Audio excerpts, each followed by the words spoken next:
Assalamualaikum warahmatullahi wabarakatuh. Sebelumnya perkenalkan, nama saya Nur Safira Alfitri dengan NIM 1221013. Di sini saya akan sedikit menjelaskan tentang kehujahan hadis mutawatir dan hadis ahad. Sebelum menginjak ke pembahasan inti, saya akan sedikit mengulas tentang kehujahan. Apa sih yang dimaksud kehujahan itu? Mungkin sudah pernah dibahas pada pertemuan sebelumnya, tetapi di sini saya hanya akan mengulas sedikit tentang pengertian kehujahan. Nah, apa sih yang dimaksud dengan kehujahan itu? Hujah atau hujat dalam bahasa Arab adalah istilah yang banyak digunakan di dalam Al-Quran dan literatur Islam yang bermakna tanda, bukti, dalil, alasan, atau argumentasi, sehingga kata kerja berhujah diartikan sebagai memberikan alasan-alasan. Nah, sebelum kita menginjak ke pembahasan inti, kita perlu tahu nih, apa sih yang dimaksud dengan hadis mutawatir itu? Hadis mutawatir ialah hadis yang memiliki banyak sanad dan mustahil perawinya berdusta atas Nabi Muhammad SAW, sebab hadis itu diriwayatkan oleh banyak orang dan disampaikan kepada banyak orang. Maksud dari mutawatir adalah perawi dalam memperoleh hadis harus benar-benar dari hasil pendengaran atau penglihatan sendiri. Contohnya, barang siapa berdusta atas namaku dengan sengaja, maka tempatnya dalam neraka. Hadis riwayat Bukhari, Muslim, Ad-Darimi, Abu Daud, Ibnu Majah, Tirmizi, Abu Hanifah, Tabrani, dan Hakim. Nah, sedangkan hadis ahad itu apa sih? Hadis ahad ialah hadis yang perawinya tidak mencapai, terkadang mendekati jumlah mutawatir. Singkatnya, hadis ahad ialah hadis yang tidak memenuhi syarat sebagai hadis mutawatir. Kita beralih ke materi inti. Nah, bagaimana sih kedudukan hadis mutawatir dalam kehujahan Islam itu? Para ulama sepakat bahwa hadis mutawatir itu merupakan hadis yang paling tinggi kedudukannya. Hadis mutawatir adalah hadis sahih yang diriwayatkan oleh orang banyak yang tidak mungkin berbohong. Boleh jadi, ada satu hadis yang dipandang mutawatir oleh satu ulama, namun dipandang tidak mutawatir oleh ulama yang lain. Kemudian bagaimana sih kehujahan hadis ahad?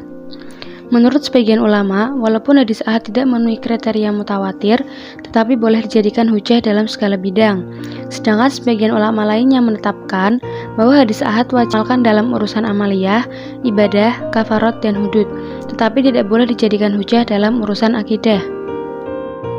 Kehujahan hadis ahad dalam masalah akidah. Sebagian pendapat menyatakan bahwa hadis ahad yang sahih dapat dijadikan hujah dalam masalah akidah. Mereka menyatakan bahwa hadis ahad yang sahih berstatus qat'i al-wurud. Oleh karena itu, Ibnu Hazm menyatakan bahwa tidak ada alasan bahwa hadis itu zani setelah ditetapkan kesahihannya. Sebab yang disyaratkan diterimanya hadis ahad itu adalah menghilangkan segala pengertian zani dan memastikan ilmu yakin. Itu berarti hadis ahad yang sahih dapat dijadikan hujah dalam masalah akidah. Beberapa ulama yang menerima berhujah dengan hadis ahad. Yang pertama, Imam Syafi'i dalam kitabnya yang berjudul Ar-Risalah menyampaikan pendapatnya mengenai kehujahan hadis ahad yang tergambar dalam sebuah percakapan. Kemudian menurut pandangan Al-Khattabi, selagi hadis ahad itu tergolong sahih, maka hadis tersebut berpeluang diterima atau hadis makbul. Kemudian derajat tertinggi suatu hadis yang diketahui statusnya sebagai hadis ahad dapat diamalkan apabila keberadaan hadis tersebut didukung oleh hal-hal berikut. Disepakati nilai kehujahannya oleh para ulama dan ketersambungan hadis tersebut karena didukung dari jalur-jalur Imam Hafidh yang dikenal kredibilitas kehafidhan dan tidak memiliki tanda-tanda gharib. Kemudian rangkaian riwayat hadis yang bersangkutan memiliki mata rantai asas al-asanid dan tidak berindikasi gharib. Selanjutnya ada ulama Nafiyah menerima hadis ahad sebagai dasar hukum dengan 3 syarat.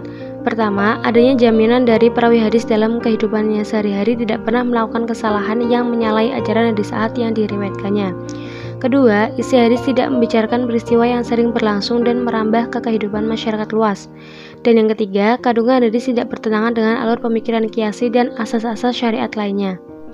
Selanjutnya ada Muhammad Al-Ghazali. Menurut Muhammad Al-Ghazali, hadis ahad bisa dijadikan dalil dalam hal akidah apabila menjelaskan atau menerangkan sesuatu yang ada dalam Al-Quran. Kemudian, menurut Al-Qasimi, jumhur ulama, baik di kalangan sahabat maupun tabi'in, serta para ulama sesudahnya, baik kalangan ahli hadis, ahli fikih maupun ahli usul, berpendapat bahwa hadis ahad yang sahih itu dapat dijadikan hujah dan wajib diamalkan. Kewajiban beramal dengannya didasarkan atas kewajiban syar'i, bukan atas dasar akli. Terima kasih, mohon maaf apabila ada kesalahan kata. Semoga bermanfaat. Wassalamualaikum warahmatullahi wabarakatuh.